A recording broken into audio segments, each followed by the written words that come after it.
A lot of men, they cheat. Why is it It's, that? it's almost like a drug. Like he needs outside validation, so he needs to just, go with anything that walks past just to get that. Men, they stay silent and they don't tell the truth. And why is it that? It's not like they don't have those feelings. It's gonna explode or implode at some stage. Do you think it can be achieved? Be totally unattached, yet in total love. And I'm like, is that possible? I heard a quote once. It was something like, if you talk about it once or twice, you're interested in. Namaste Hero.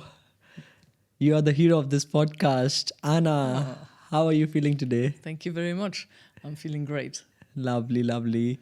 You are that expert that is guiding men to back to their source, mentoring men in their life problems and so many problems that everyone has. But you are specialized in this.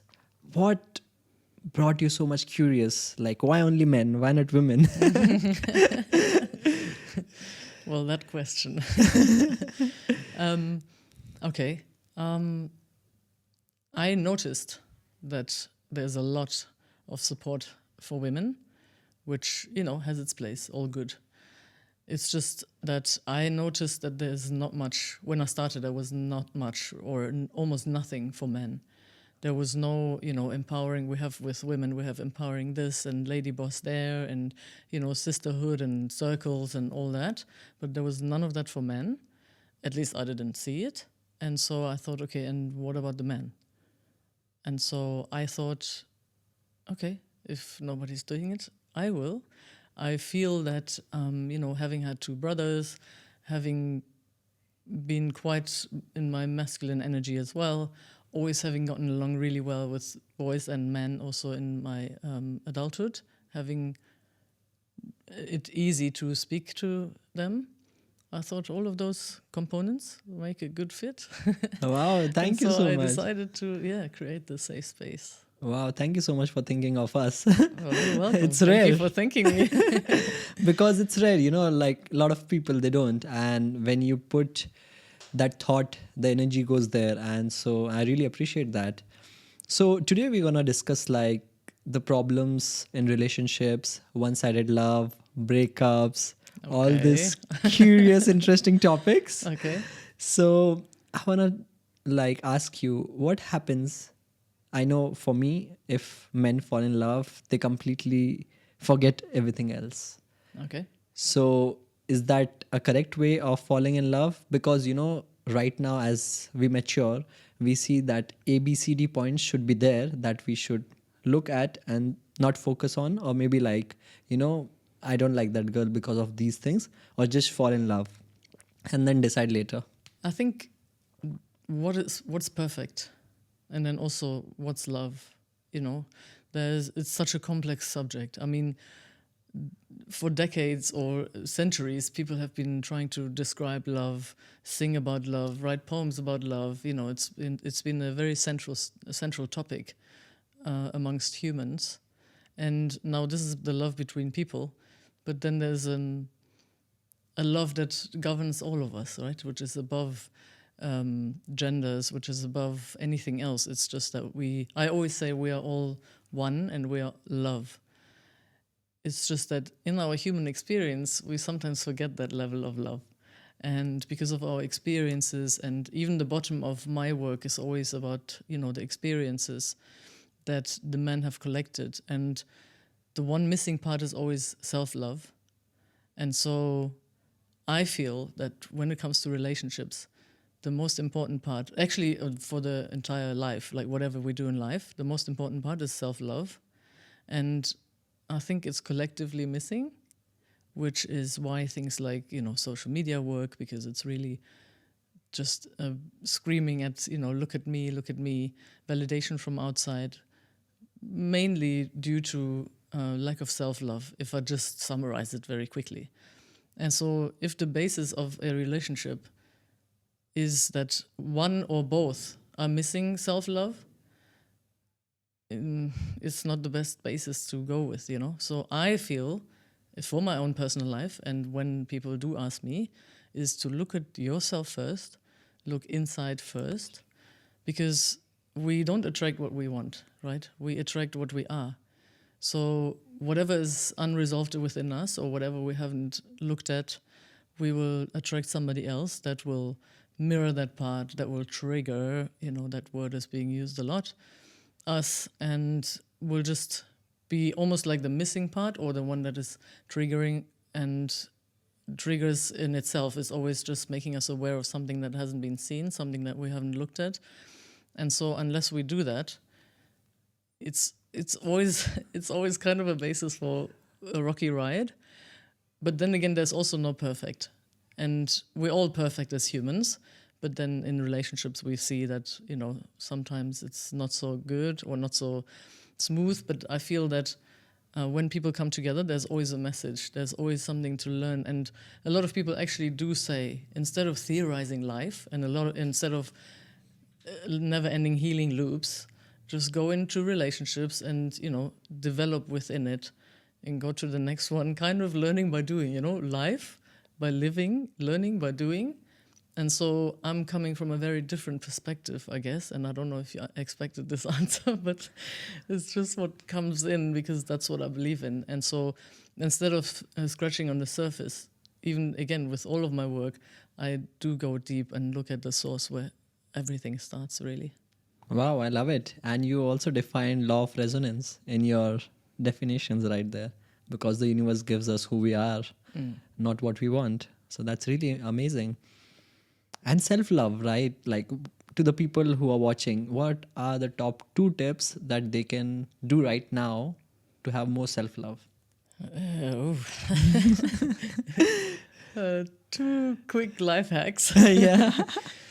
I think I would assume that there are some people that have not heard of the concept or have not looked at it or are afraid of looking at it, because that's what happens a lot. So we keep ourselves busy.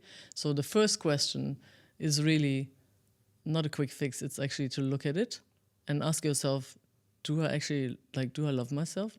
Do I know myself? Because that's really the question behind it, is like, who am I really? And am I living who I am? Or am I living somebody's expectation, society, parents, culture, whatever it is? And so it's not a quick fix, but you could look at yourself and ask yourself, who am I? Or maybe to put it a bit on the lighter note is to make a list of what do I love about myself and what do I not love about myself, and see that I'll celebrate more of the things that I do love about myself and either improve the things that I don't love so much or accept them or work on them, whatever they are. So Wow. Yeah, one of the exercise that I also did was like write 100 things that you love about yourself, and I'm like, 100 things? I'm gonna take time there. one hand, two. So yeah, that's a nice one. Yeah. When you say compare that and this and then focus on that is really interesting. Yeah, because I don't know if it's society or upbringing or both, is that we focus a lot on what we're not, on what we haven't achieved. And, even in my work, it's like, I haven't achieved, I wanted to rise from 1 to 5 million, or I wanted to achieve this goal by then and then. And everybody's always focusing on what they haven't achieved or what they are not yet. But there's very little focus on, okay, but what have you achieved? Because I feel that amongst men, different for women, there's a lot of, encouragement for women to, just love yourself and, just go with the flow and all of that. But for men, there isn't. And it's almost like they believe that if they acknowledge what they have achieved, it will kind of kill the drive to continue, or it will stop them from still, going that extra bit, whatever is missing to reach that part that they wanted to. But it's a misconception. The more you praise yourself on what you already have achieved, the easier it's going to be to actually continue, because you're already like, ooh, I've come this far, I can do the last bit, But if you put yourself down, it's just like you put a child down or you encourage it, which one is going to work for it to, for him or her to be motivated. And I think it's the same for us. Very interesting. And do you think like women need to appreciate men in order for them to feel good? Is it necessary? What do you feel for men to like, oh, wow, she told me, so, now I can do more? Yes and no. Okay. No, because it should never come from outside. no validation should ever come from outside, neither for men nor for women. And so this is what the society is living, though. This is what social media is doing, as I mentioned earlier on, is collecting validation from outside. Likes, comments, shares, praise, or the opposite, of course. But as long as it's from outside, you give away your power, and you are always dependent on outside opinion. And so that's the no part. The true validation can only ever come from inside. And I see this with a lot of men. Another car, another house, another woman is still not feeling validated, still feeling empty, unfulfilled, all of that. And if you always need the outside to validate, it's just gonna move in circles. And no matter how high you climb the ladder, how successful you get, it's just gonna always leave that feeling of emptiness and always needing the outside. So true validation only comes from inside. Yes, in a relationship, it does work wonders on a man. Oh, yeah. Even a simple thank you for everything that you do for us, or for me, depending on if there's a family or if it's just the woman and the man. So yes, in relationships, definitely, have his back, give him compliments, praise him for everything that he does.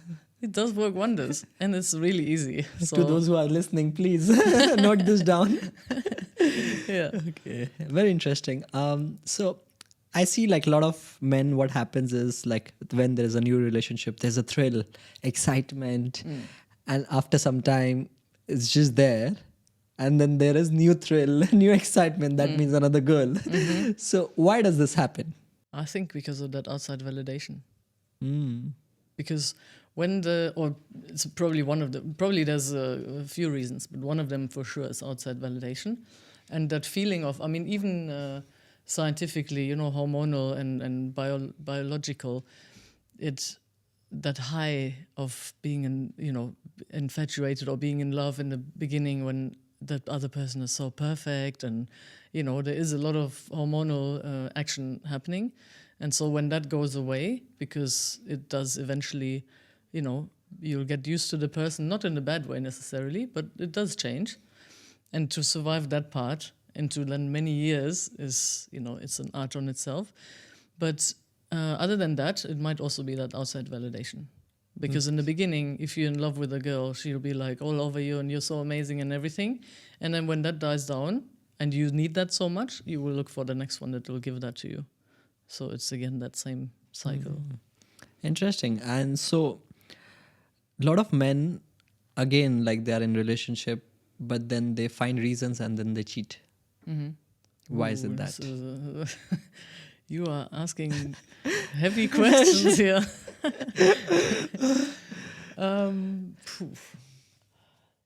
There is lots of reasons. Again, it's hardly ever just one reason. I can say the experience in my work and in conversations over the last few decades is the lack of appreciation is a big one. It's a big one. It's a big one. Appreciate, hello? So lack of appreciation is one of them. Not only, a lot of men don't experience only lack of appreciation, but also a lot of criticism, bickering, nagging, and then honestly, even me as a woman, I'm like, who wants to go home to that? Oh, yeah. Who wants to go home to a nagging wife? All the women are going to hate me now. I can feel the hate. But it's true, And yes, if you look at the woman's side, there will be all sorts of reasons why she's doing what she's doing. And then again, you look at the dynamic, why these two people are together anyways, which I think actually, to your first question, or just to fall in love with people. It's cute, it's romantic. We've been sold it in the movies, but honestly, I think if we put a bit more brain into our decisions, it would have less broken hearts all over the world. I think even you have watched a lot of Bollywood movies. Yeah, because that's what we've been sold. Yeah. Even from little girls, the princess, and she has to wait for her prince, and they all ride into the sunset happily ever after, and all that. But in reality, I mean, you can make your reality, it is whatever you make it. But like I said, a little bit more brain space should be included in that. So another reason why, people are cheating is, again, the outside validation. So from my own experience, I know that, somebody just needed a lot of, no matter appreciation, no fighting, any of all those things, and still cheating, it's always the person. It's not always the dynamic. It's a lot of times it's also just the man itself. Like, he needs outside validation, so he needs to just, go with anything that walks past just to get that. It's almost like a drug. You have to get it. I don't know if I can say that, but it's like something that you're addicted to. So you get it from one in another, Monday, Tuesday, Wednesday, Thursday, and you need to always keep that at a certain level, whatever you're not getting at home. But even if you are getting it at home, they still need it. So again, it's in them. And then there's just the question, okay, why do these two, Yeah. There's always the question, why do two people attract each other? Mm. There's so much to look at. And that's why I think to heighten the chances of it to be a little bit of a more smooth ride is for both to have done some work, or for both to grow together and evolve together and actually talk about things, communicate about things, and whether that's triggers or even the need to want to cheat, and work through it together. I think then it can work. But if it's not that, then lots of heartbreak. Very interesting. Because right now I'm at a point where I've met girls, and then the thing has happened is I have seen some haven't done that work. But then I came in contact and I've seen, understood, and I'm like, that better go off. But someone who has done work on themselves is a good ride to go on, because they also want to work more towards it, and me as well. But if the work hasn't been done so much, I feel it's wasting my time and their time too. But what you just said is, when you meet somebody and you can tell she's done the work or she's doing the work, and you're like, oh, I feel like that's the ride to go on. That's not romantic, right? That's not what they sell in the movies. Exactly. No. Wow. So I've become smart. Thank you. Oh, wow. According to my 2 cents. Thank you. Coming from you is like, wow, Oh, thank you. Yeah. Yeah, so that has some merit, and you guys you get into something and it might just go somewhere. And if not, then it'll teach you guys lessons, and you evolve, and then for whoever you're going with next, it'll be the A next bonus. Yeah, that's so nice. level. Yeah. Wow. And so this brings me around to that topic of detachment, right? So a lot of men and women, they are in love, but yet they are detached with other things. Is that possible? Like being totally in love, but still remain non-attached. To be totally in love but not attached, Yeah, yeah. and then doing other things, seeing other people No, as no, well. no, no, not that, but basically being non-attached. Like, of course, the person is there until it's there, and if it's gone, gone. Like that sense of feeling and that sense of freedom. Do you think it can be achieved? Because a lot of spiritual coaches and masters have told, like, be totally unattached yet in total love, and I'm like, is that possible? I would have to kind of, take a bit of a detour on the way to the answer, because I personally believe in the roles of men and women, the traditional roles. Yeah, slightly modernized, but the basics are the same. And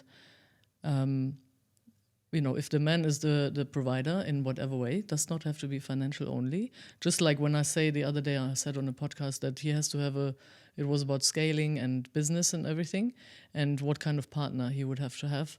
And I said he would have to have a woman at home that, supports him, is looking into the same direction, will understand certain things like late hours, blah, blah, blah. And then somebody wrote to me, I can't believe you want women to stay at home. But I didn't mean that she has to literally stay at home. I just meant like in his corner, on his journey, whatever, side by side, all of that. We're not putting one up and above another, but just the the dynamics of the roles, I think, is something that we should re-enter into this whole thing we call life, because it used to work. I know some people will disagree, but I think if you look at the bottom line and the basic, just like lots of religions, it's something else than the actual bottom line, than the actual basic that it started out with. And it's the same with the roles of men and women. I'm not saying she has to be behind the stove, and I'm not saying, he has to just work all day, all night, because there are different systems or different agreements that have started, but just on an energetic level of the masculine and feminine energy. And so if you want to live that, I think it's going to be difficult if you don't have some kind of attachment to each other. But I'm assuming what they mean when you say the spiritual people that are saying you should be detached is more of being detached from the outcome, to not be clingy, to not force it, to not need it.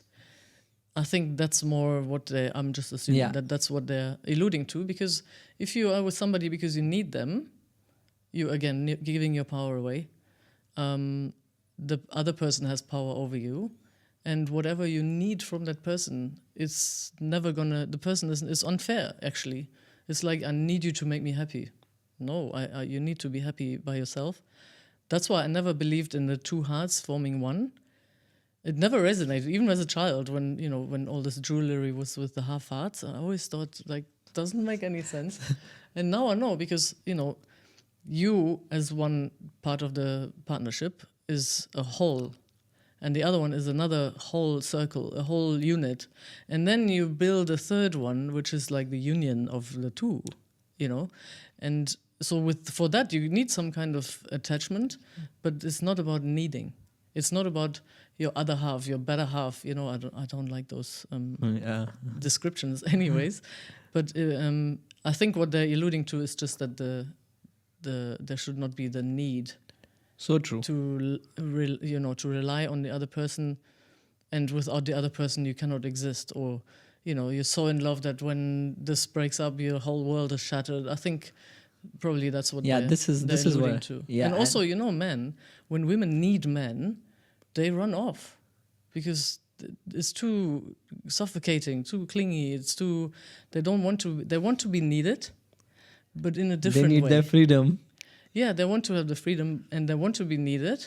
And this is the problem that a lot of hyper-independent women have, to not find a man, because the man is like, she doesn't need me. She's making her own money. She can screw the light bulb herself, and all of those things.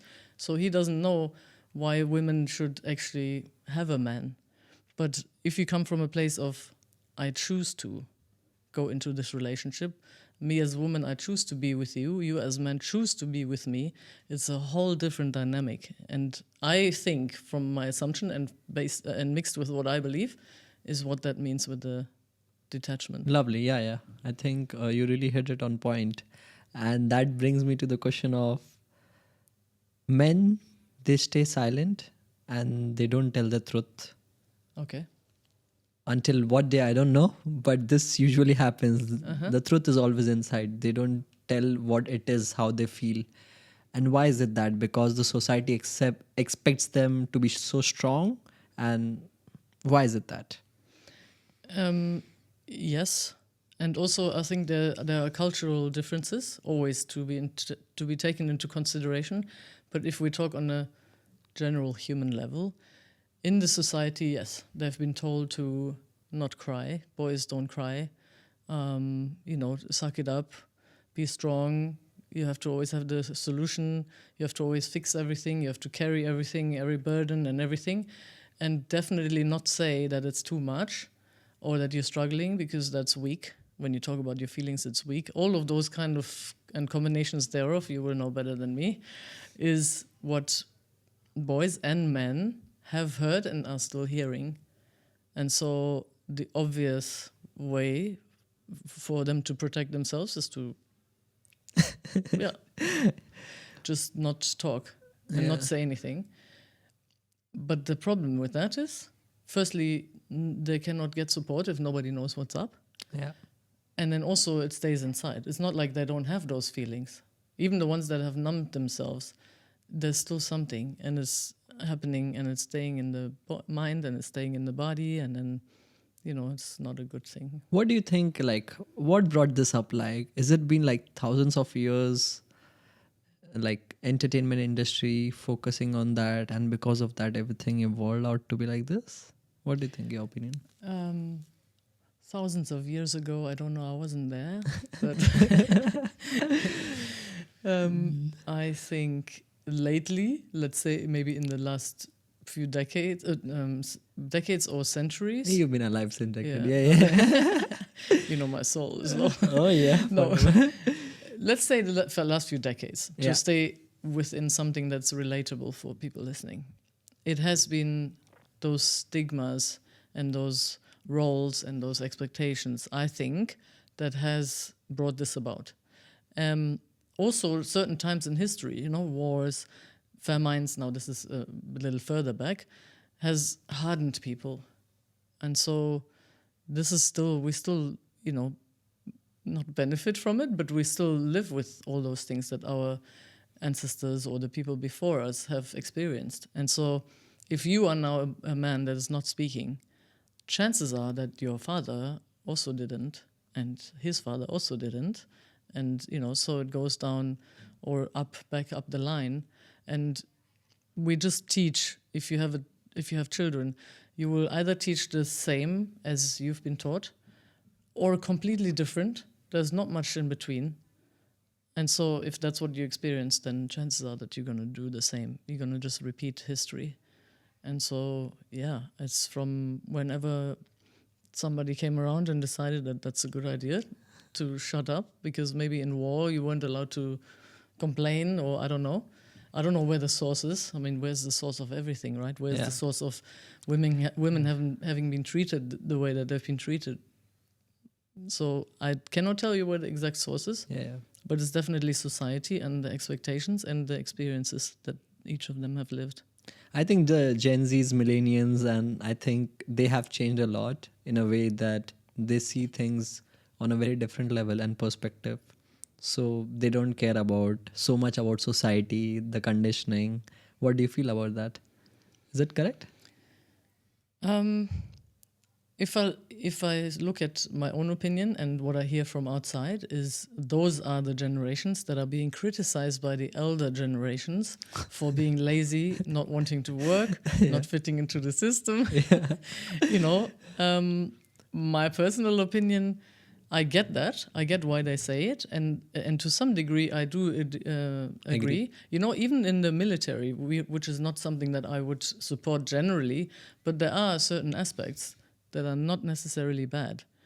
And it's always the context, and it's always the degree to which you do certain things or expect certain things. And so, yes, I think that they go with more of what they are, talented in, maybe choose their own way of life, as opposed to parents say, I have to study this. Those kind of aspects, yes. If they then also are more in touch with their feelings and everything, also yes. If it then, again, the pendulum swings too far the other side, it's always an imbalance. Once it's been there, and then it's changed, and now it's there. And I wonder if it ever actually meets in the middle, like balance. Well, does that exist? Yeah, I don't know. It's interesting. I had a call a few weeks back, and it was like a men's circle. Mm-hmm. Okay, so I was like really excited. I'm like, what's happening in there? I'm a big fan of men's circles, brotherhoods, and men actually supporting each other. And I don't mean going for a pint and not talk about it, or when that kind of man comes back to the woman, what did you talk about? Nothing. Not those. I mean the ones that are actually supporting each other, holding each other accountable. Also, putting on the spot and saying, come on, you can do it, or hey, why haven't you done it, or whatever that looks like. But just as a core to let each other know that we're in this together, or you're not in this alone. You're not the only one that's, got this challenge, or is going through this, or is sad, or whatever. So yes. So very nice. Yeah, that's a great experience, and of course, great thought about what's happening. And so, with me personally, experience, I was expecting the same, but I got something else. So a lot of people were there. It was a like online session, and then we started to talk, and then I was like bursting with joy, as like doing my As things. you are. And then one guy, he was like, his turn came, and he's like very slow, silent, and I don't know, he was depressed or what. And then he said, people are just happy in the sake of that they're happy, but inside, deep down, they are very sad. I don't know if he was referring to me. Oh. But I was like, why, like, why do you think that way? So it was a very funny scene to Yeah. me. But I've seen like a lot of people, they're vulnerable, and then because they talk about it more and more and more, Yeah. they make it 10x. I mean, it's okay to talk once, understand, make peace with it, learn from it. But if you talk to everyone about it, I think you just be in that state. Do you agree? I heard a quote once. I don't know. I don't remember the exact words, but it was something like, "If you talk about it once or twice, you're interested in changing it or something. If you talk about it more than 4 times, you just want attention."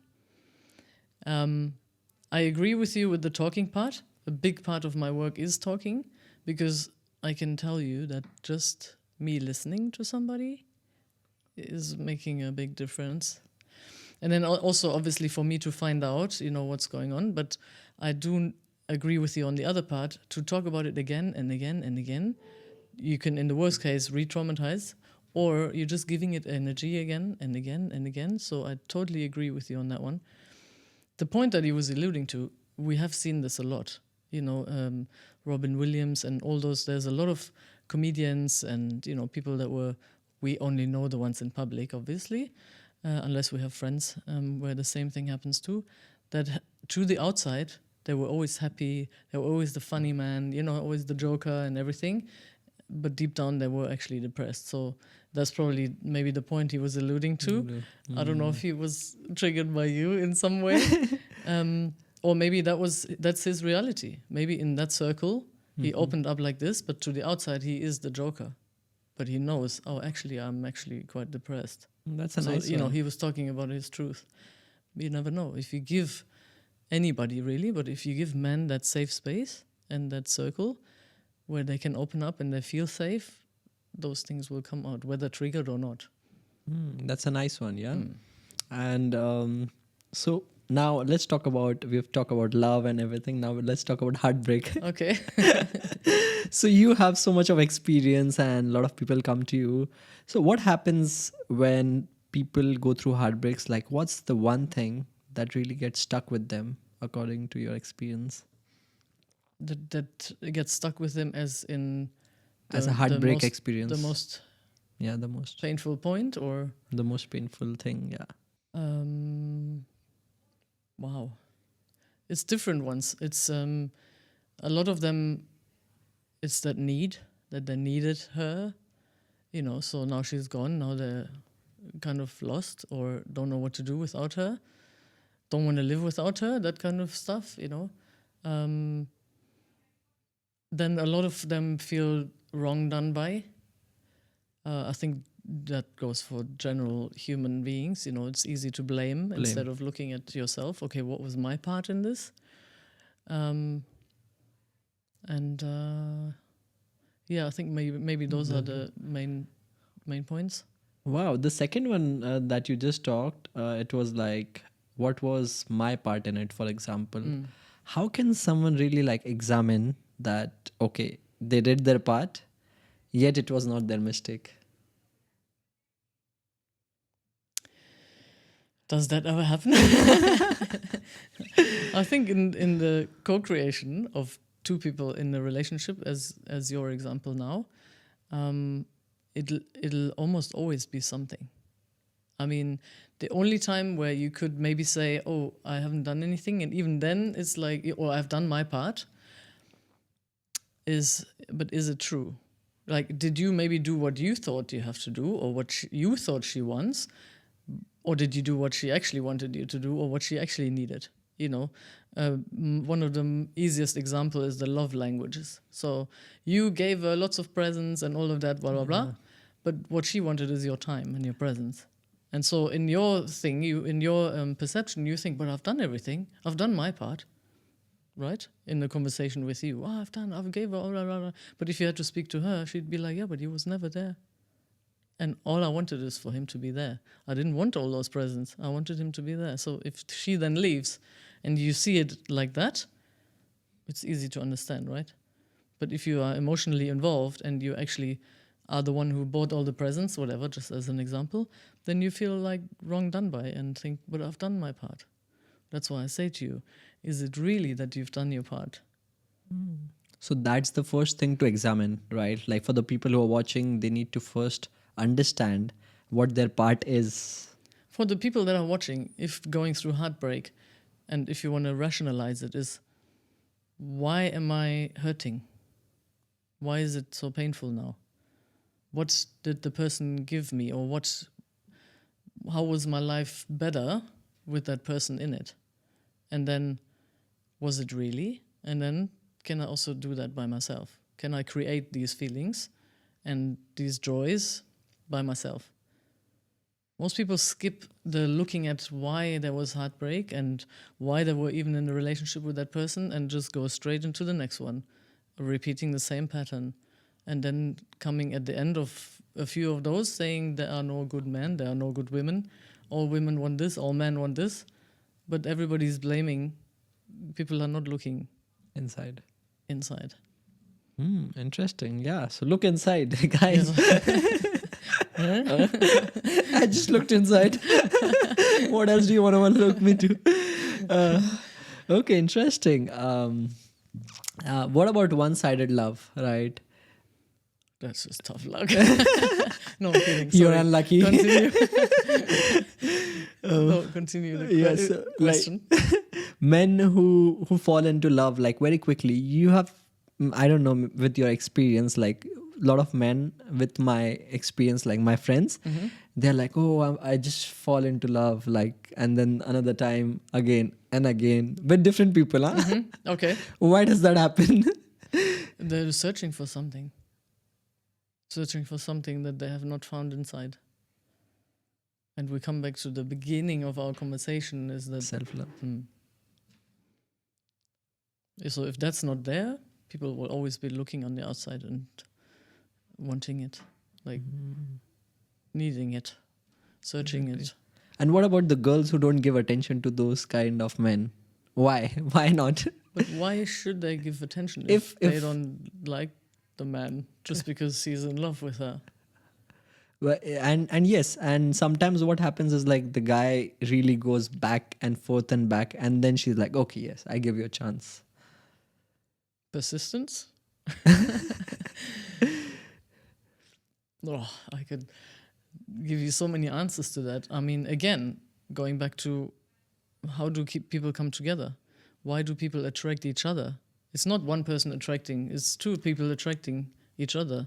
So if he keeps going at it and she first says no and then she eventually says yes, maybe it's something she's supposed to learn from whatever is going to come out of this. Maybe, I don't know if I've ever heard of one of those and then 30 years marriage. I don't know. By the way, 30 years marriage hardly ever started the way that the movies sell it to us, So there's a lot of times it was friendship first and then, and that persistent one can happen. We don't know what happens before. We don't know, I fall in love with this guy. Do we know what it holds? No. Can be a week, can be a decade. We don't know. But if we know that we always attract whatever we are and go with it into it as a learning experience and be open to it, something beautiful can come out of it. So true. So the guys that are persistent, yeah, why not? And see where it goes. I think at the moment in society we have quick, Monday, Tuesday, Wednesday, Thursday, and I need her to marry me now. There's all of this courtship and dating, actual dating, not the way that apparently it's being lived today.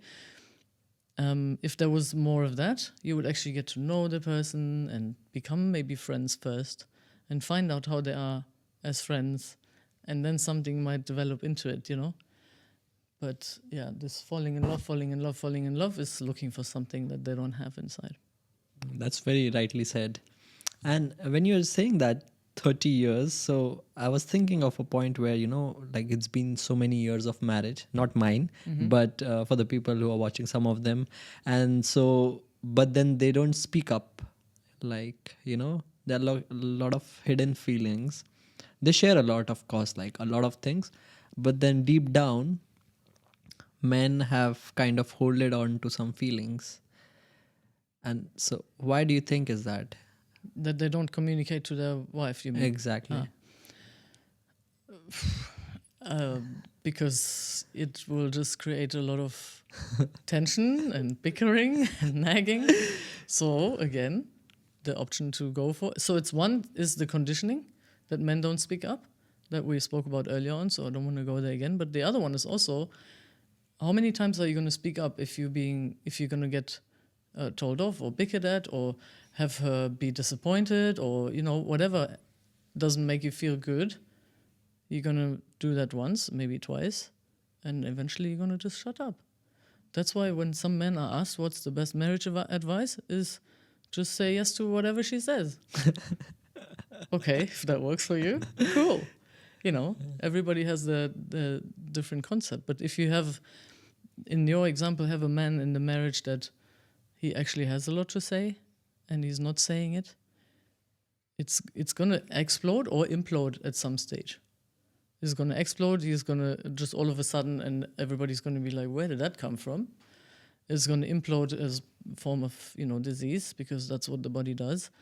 Or he's just going to run off with somebody, or eventually it'll come out, because it cannot stay inside. It has to come out somewhere, sometime. So it's better to actually communicate. It comes out with papers. Sign, please. Exactly. Like all of a sudden, like, where is this coming from? Uh-huh. But people are surprised because they're not communicating. Mm-hmm. Amazing. So I have a few questions for you. Okay. Why does a man feel a sense of panic the moment a man lets his guard down? I think we just answered that one. I think it's the same. Yeah, if you do share things, if you do share things, and she's okay in the moment, but in the next fight she was going to use it against you, yeah, you're not going to do that again. And women, unfortunately, tend to do that a lot. So men just... Were men taught to be strong, or was a man just taught to never show his pain? I think the first one. Because what does it mean to be strong? I think it's strong when a man can cry. But society will not. Society said it's a weakness when you cry. So it's a matter of definition. But I think they were rather taught and conditioned to not show their pain. How much crying is a good crying? Sorry, but this question comes to my head like... I think better more than less, because our tear ducts are made for something, right? There's a purpose for it. So use it.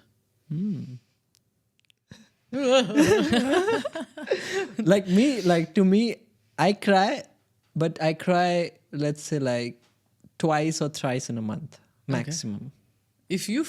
If I feel like it's just automatically, it's not like that. But that's what I mean. If you feel like crying, just cry.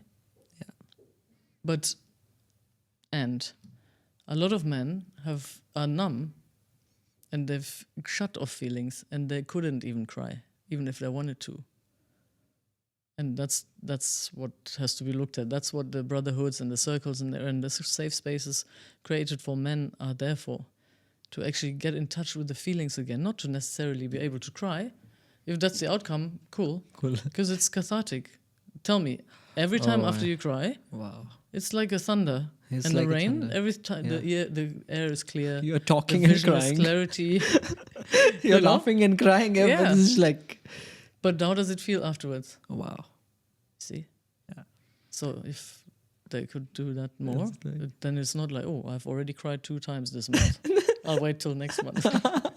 No, just do it. Just do it. Yeah, that's so good. I remember previously I used to cry for like small reasons. Like very small reasons. If my dad told me something, I just cried. But now, as such, I don't. Does that mean like I've developed emotionally? I do cry as well right now, but does that mean there's like a progress in my life? Maybe you've, because when you say your dad, maybe you were a boy or a young man who didn't know about emotions. We learn about emotions when we are children, and it depends on if we learn about emotions and how we learn about emotions on the people that are guiding us, exactly, that are gardening us or guiding us. So if that's what you get, then of course you're going to stop it. So if you now cry less, it's probably because you understand your feelings better, and you can, voice them or just think about them first or let them go first before you get to the crying or by crying. Interesting. Why does a man feel irreplaceable the second a man stop being useful? Why does a man feel irreplaceable? The second a man stops being useful, like he's no more useful, so now he feels replaceable. Well, then he should stop being useful, no? What is the question? Yeah, I'm gonna repeat it again. Yeah. So why does a man feel irreplaceable the second a man stops being useful? Because he knows he should be useful. So He when he has to stops being useful, he's good to be scared, because now I'm irreplaceable. No, but I mean, without the humor part, it's a fine line between being useful and being needed, in the rather negative way that we spoke about. But when you are in a relationship, it's good if you, like, I never believe that a relationship takes work. It sounds so negative, but it's like, yeah, it's a journey together, and you evolve, and so in that whole thing, if you look at it this way, then just continue being useful. And if you feel that now you're not useful anymore because, let's say as an example, you met and you were the financial provider, and then she's starting to make her own money because you're a cool man and you're right with her making her own money, and she gets to keep that money as her money, and your money is the family money. Ooh, lots of unpopular opinions here. Then you might feel unuseful because now she has her own money. She doesn't need yours anymore. If that is the basis of your relationship, then it's now becoming tricky. But if there are other factors or other options, then just look for something else how you can be useful. Be her emotional safe space, for example, which is something that a lot of women, it's really all they want and don't get, because men are not in touch with their own emotions. So how are they going to be that emotional safe space for somebody else? Yeah, so this is something that we need to look at. Not a new nose and a new car, it's this. Wow, very well said. Nice. And so what are the current things or any of your person whom you talk and guide them to their own source? What are the biggest highlights, like, do you see and that you're kind of solving? First of all, I love what I do. I can see that. Yeah, I'm so grateful and blessed for this role that I get to play, and this presence that I'm allowed to be, and the men that choose me to guide them and trust me. Generally, it's just beautiful for me to see the transformations from wherever they were and whoever they were when they met me, and then throughout the time that we work together, and that they walk with me, as I like to say. It's really the one thing that is really the one that I also put a lot of emphasis on, is to understand how powerful they are and to understand who they are, and that they believe in every cell of their body that they are enough the way they are, and that they can do anything from that point. It's got there is so much power in them, and I mean actual power, being powerful beyond this human experience, being powerful beyond the status and the cars, but just on a very, very different level, which obviously ripples into all other effects areas. And so for me to just see them remember, because that's what it is about: remember, reconnect, reclaim. For them to remember who they are and how powerful they are, and that's just all they need. But it is yet also the one thing that's buried so much in so many people, and to see that blossom, yeah, I think that blossoming is what I love the most, and it's the one thing that everybody experiences at some stage in that transformation, is that blossoming of, wow, I'm actually amazing, and not in a way of, selfish or egocentrical, but just on a beyond human level. Yeah. Wow. It's so fascinating. Wow. Now I am with this whole energy. Now I'm like, remember, Maddy, who you are. Yeah, exactly. Thank you so much. Yeah, Like, it's you're most really welcome. like this conversation, like, it's so impactful to me that I will take note into things that you have told me, even though if I'm doing some, but in a less percentage, I'm like, I gotta do this more Okay. because I will have to be the best version of myself Yeah. because I deserve that, right? You deserve that. And you are here in this body, in this one lifetime that you've chosen, and you may as well make the best of it and do what you want to do. Do you, but the true you. A lot of people don't know who they are. So it's that first. All the layers down to the actual source, to the essence that you came here with, and all the other men and humans for that matter. And remember that when you were a baby, you didn't criticize yourself. You were just happy in the best case scenario, obviously. You were happy, you were just being, no criticizing, no expectations, everything. And then it started building on that, and then this is where you are. So now you need to just remember. And then from that point, lead life. I think it's the best way to look at life. Wow. Yeah, so interesting. I was talking to one of my cousin yesterday, and they said they came here with a baby for the holidays. Yeah. And they're like, oh, the baby is like, everywhere we go. There are some babies who can be crazy. Yes. But I know which baby that you're talking about. We have to be that child who's careless, who's like free, and who's just enjoying life and making the best of it, right? But Yeah. even if the baby's going, then it's something that's bothering it. So, and is the only way they can we can all communicate, in the early days. But when I use it as an example, it's more of before all the conditioning, before being told what we cannot do and what we shouldn't do and what we should be and what we shouldn't be. That's basically what I mean. Yeah, of course, yeah. So, wow, thank you so much for You're this very amazing welcome. conversation. You You're have been a hero, of course. I'm glad I could make some impact, and you're taking some examples. A lot of impact. And now, Thank again, you. stepping into my hero version. So, thank you so much for being so awesome and amazing and helping men guiding back to their source.